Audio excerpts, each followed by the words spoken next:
අයිබෝවන් යාළුවනේ අදත් ඔයාලට වැදගත් තොරතුරක් අරගෙන තමයි ආවේ. දැනට එක්සෑම් කරන ළමයිගේ දිනවල පොඩි වෙනසක් වෙලා තියෙනවා. පළාත් පාලන මැතිවරණයේ හින්දා දවස් දෙකක වෙනසක් වෙලා තියෙනවා. ඒ සම්බන්ධව කතා කරන්න තමයි ආවේ. මම ඔයාලට පෙන්නන්නම් ඒ දවස් ටික සහ ඔයාලට අවශ්‍ය නම් ඒ PDF ටිකක් ඩවුන්ලෝඩ් කරගන්න පුළුවන්.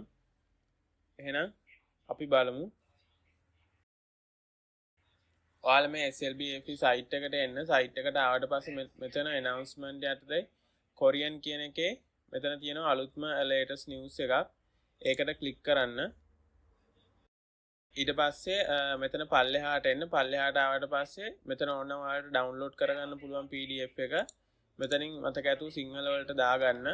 ඊට පස්සේ මෙතනින් ඔයාලට ඕනනම් ඩවුන්ලෝඩ් කරගන්න පුළුවන්. නැත්නම් මෙතනින් ඔයාලට මේක කියවලා බලන්න පුළුවන්.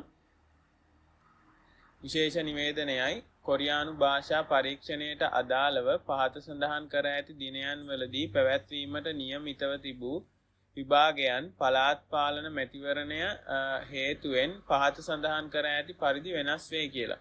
පැවැත්වීමට නියමිත තිබූ දිනය තමයි 2025 මැයි 6. මැයි 6 වෙනිදා එක්සෑම් තිබ්බ ළමයින්ට දැන් 2025 මැයි 10 වෙනිදාට යනකම් ඒක කල් ගිහිල්ලා තියෙනවා.